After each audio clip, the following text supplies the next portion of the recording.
Hi guys, welcome back to my YouTube channel and welcome back guys. I know मैं बहुत time से blog नहीं डाल रही थी बीच में, बिकॉज मैं घर आ गई हूँ और इस बीच मुझे टाइम नहीं मिल पा रहा था इसलिए। बट फाइनली मैं 1 साल के बाद घर जा रही हूँ। बहुत मतलब मेहनत के बाद मुझे छुट्टी मिला है, बहुत मशक्क़त के बाद। बिकॉज मुझे मेरा टाइमिंग ऐसा है और मेरा जॉब ऐसा है ना कि मुझे छुट्टी नहीं मिलती है जल्दी। तो 2 दिन का मेरा ऑफ होता है, उस बीच में तो मीन्स एक दिन आना और एक दिन जाना ऐसा वाला हो जाता है। तो उसके बीच में फिर मैं रहूँगी क्या, मुझे यही नहीं पता। तो उसके बाद फिर मैं स्टेशन के लिए निकल गई थी घर से जल्दी, बिकॉज़ मेरा कोलकाता स्टेशन से था ट्रेन। तो फिर मैं स्टेशन पहुंच गई। स्टेशन पहुंचने के बाद मैं अपना बर्थ ढूंढ रही थी, जो कि सबसे एंड में जाके था इतना चलने के बाद।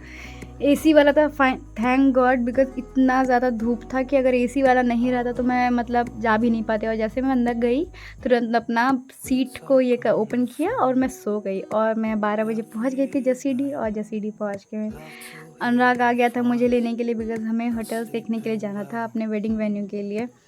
और इसे देखने के बाद तो मुझे अलग ही सदमा लगी। ये टकला हो गया तो सुबह सुबह मतलब इस क्या ही बोलूँ मैं, छोड़ो।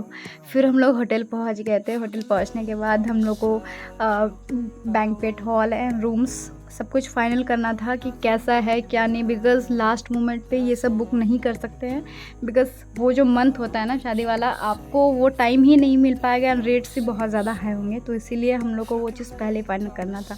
तो हम लोग, ये था हमारा बैंक्वेट हॉल जहाँ पे हम लोग अपना फंक्शंस करने वाले हैं। और ये था उनका होटल जहाँ पे मीन्स आप खाना खा सकते हो, डाइनिंग हॉल था वहाँ पे। तो हम लोगों ने फिर फूड टेस्टिंग भी किया और यहाँ पे हम लोग सारा कुछ फाइनलाइज़ कर रहे थे। उसके बाद फिर हम लोग रूम देखने के लिए चले गए। रूम बहुत ही अच्छा था।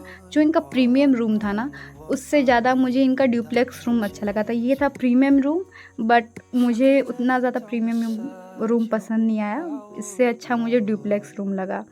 तो हम लोग वही सब फाइनलाइज़ कर रहे थे, बिकॉज़ एंड मोमेंट से करने से अच्छा पहले से करके रख लो, बिकॉज़ लास्ट मोमेंट में बहुत ज़्यादा ही मच होने वाला है। और शादी का आपको पता ही है क्या होने वाला है।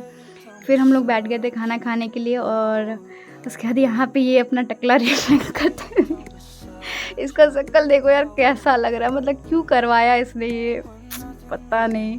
उसके बाद फिर हम लोग निकल गए थे देवघर एयरपोर्ट के तरफ, क्योंकि ये एयरपोर्ट अभी नया नया बना था और मैं यहाँ पे शायद बहुत टाइम के बाद आई थी। तो ये मुझे उधर घुमाने के लिए लेके गया हुआ था। और ये एयरपोर्ट तो मुझे पता ही चला स्टार्ट होते के साथ ख़त्म हो गया। मीन्स यहाँ पे सिर्फ 4 ही फ़्लाइट आती है, मॉर्निंग में 2 और इवनिंग में 2। उसके बाद फिर बारिश स्टार्ट हो गई, बिकॉज़ उसके बाद मुझे घर निकलना था गोड्डा। फिर मैं बस में बैठ गई और वो लोग मुझे चले गए छोड़ के, बाय बोल के, वो देखो जा रहे हैं। फिर ऐसे ही सीनरीज़ मैं देखते देखते घर पहुंच गई।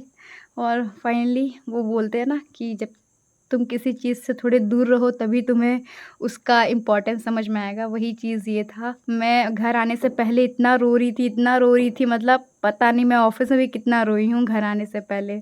बट वो इमोशन कोई नहीं समझ सकता। ख़ैर फाइनली मैं घर पहुँच गई, ये रहा मेरा घर। तो मिलते हैं आप लोगों से नेक्स्ट व्लॉग में जल्दी ही। Till then bye bye, take care and see you all.